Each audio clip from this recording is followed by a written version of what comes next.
شروع کرتا ہوں اللہ تعالیٰ کے نام سے جو بڑا مہربان نہایت رحم والا ہے۔ رسول اللہ صلی اللہ تعالیٰ علیہ وآلہ وسلم نے فرمایا، ثابت قدم رہو اور اس کی برکتیں ہرگز شمار نہ کر سکو گے، اور یاد رکھو کہ تمہارے اعمال میں سب سے بہتر عمل نماز پڑھنا، اور مومن ہی ہر وقت باوضو رہ سکتا ہے۔ پتوں کی طرح گناہ جھڑتے ہیں۔ حضرت سیدنا ابو ذر رضی اللہ تعالیٰ عنہ فرماتے ہیں کہ ایک مرتبہ رسول اللہ صلی اللہ تعالیٰ علیہ وآلہ وسلم موسم سرما میں باہر تشریف لائے، جبکہ درختوں کے پتے جھڑ رہے تھے۔ آپ نے ایک درخت کی 2 ٹہنیوں کو پکڑ کر اس کے پتے جھاڑتے ہوئے ارشاد فرمایا، اے ابو ذر رضی اللہ تعالیٰ عنہ، میں نے عرض کی یا رسول اللہ صلی اللہ تعالیٰ علیہ وآلہ وسلم، میں حاضر ہوں۔ فرمایا، بے شک جب کوئی مسلمان اللہ عز و جل کی رضا کے لیے نماز پڑھتا ہے تو اس کے گناہ ایسے جھڑتے ہیں جیسے اس درخت کے پتے جھڑ رہے ہیں۔ رسول اللہ صلی اللہ تعالیٰ علیہ وآلہ وسلم نے فرمایا، اللہ عز و جل نے 5 نمازیں فرض فرمائی ہیں، جو ان کے لیے بہتر طریقہ سے وضو کرے اور انہیں ان کے وقت میں ادا کرے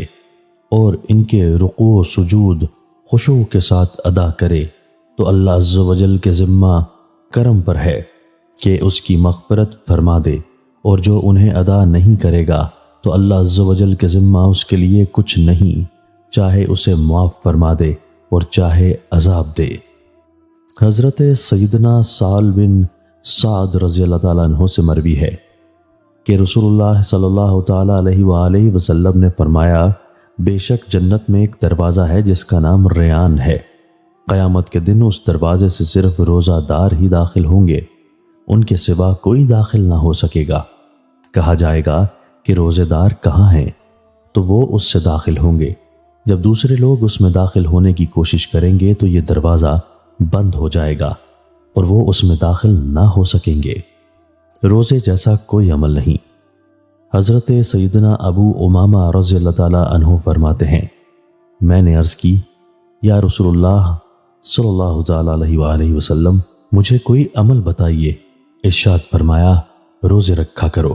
کیونکہ اس جیسا عمل کوئی نہیں۔ میں نے پھر عرض کی، مجھے کوئی عمل بتائیے۔ فرمایا، روزے رکھا کرو، کیونکہ اس جیسا کوئی عمل نہیں۔ میں نے پھر عرض کی، مجھے کوئی عمل بتائیے۔ فرمایا، روزے رکھا کرو، کیونکہ اس کا کوئی مثل نہیں۔ حضرت سیدنا ابو ہریرہ رضی اللہ تعالیٰ عنہ فرماتے ہیں کہ ایک اعرابی نے بارگاہ رسالت میں حاضر ہو کر عرض کی، یا رسول اللہ صلی اللہ تعالیٰ علیہ وآلہ وسلم، مجھے ایسا عمل بتائیے جسے کر کے میں جنت میں داخل ہو جاؤں۔ فرمایا، اللہ عز و جل کی اس طرح عبادت کرو کہ کسی کو اس کا شریک نہ ٹھہراؤ، اور فرض نمازیں ادا کرو اور زکوٰۃ ادا کرو اور رمضان کے روزے رکھو۔ اس نے عرض کی، مجھے اس ذات کی قسم جس کے قبضہ قدرت میں میری جان ہے، میں اس پر زیادتی نہ کروں گا۔ یہ کہہ کر جب وہ واپس چلا گیا تو نبی صلی اللہ تعالیٰ علیہ وآلہ وسلم نے فرمایا، جو کسی جنتی کو دیکھنا چاہے وہ اس شخص کو دیکھ لے۔ 3 باتوں میں مومن کا دل خیانت نہیں کرتا۔ رسول اللہ صلی اللہ تعالیٰ علیہ وآلہ وسلم نے فرمایا، 3 عمل ایسے ہیں کہ مومن کا دل ان میں خیانت نہیں کرتا۔ 1، خالص اللہ عز و جل کے لیے عمل کرنا۔ 2، حکمرانوں کی خیر خواہی، اور 3، ان کی جماعت کو لازم پکڑنا،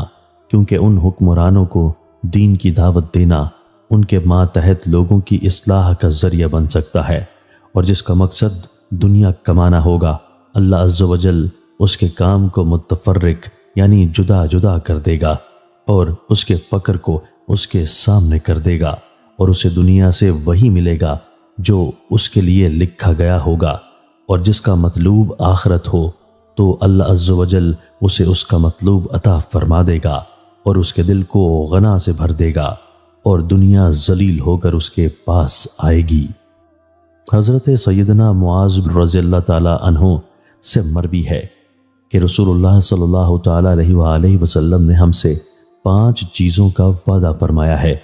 کہ جو شخص ان میں سے ایک پر بھی عمل کرے گا وہ اللہ عز و جل کے ذمہ کرم میں ہوگا۔ 1، جو مریض کی عیادت کرے،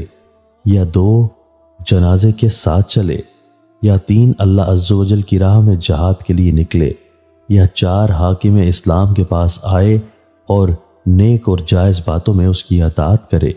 یا 5 اپنے گھر میں اس لیے بیٹھا رہے کہ وہ لوگوں سے اور لوگ اس سے محفوظ رہیں۔ حضرت سیدنا ابو امامہ رضی اللہ تعالیٰ عنہ فرماتے ہیں، میں نے نبی اکرم صلی اللہ تعالیٰ علیہ وآلہ وسلم کو حجۃ الوداع کے خطبہ میں یہ فرماتے ہوئے سنا، اپنے رب عز و جل سے ڈرو، اپنی 5 نمازیں پڑھو، اپنے رمضان کے روزے رکھو، اپنے اموال کی زکوٰۃ دو اور اپنے حکمرانوں کی اطاعت کرو، تم اپنے رب عز و جل کی جنت میں داخل ہو جاؤ گے۔ دین کا بہترین عمل۔ نبی کریم رؤوف الرحیم صلی اللہ تعالیٰ علیہ وآلہ وسلم نے فرمایا،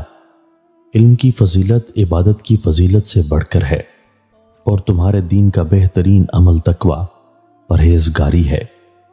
حضور صلی اللہ تعالیٰ علیہ وآلہ وسلم سے لوگوں کو کثرت سے جنت میں داخل کرنے والے عمل کے بارے میں سوال کیا گیا تو فرمایا، اللہ عز و جل سے ڈرنا اور حسن اخلاق۔ رسول اللہ صلی اللہ تعالیٰ علیہ وآلہ وسلم نے فرمایا، اللہ عز و جل نے 3 دن میں حضرت موسیٰ علیہ السلام سے 1,40,000 کلمات کے ذریعے جو کلام فرمایا اس میں یہ بھی تھا، اے موسیٰ، میرے لیے عمل کرنے والوں نے دنیا سے بے رغبتی جیسا کوئی عمل نہیں کیا، اور مقربین نے ان پر میری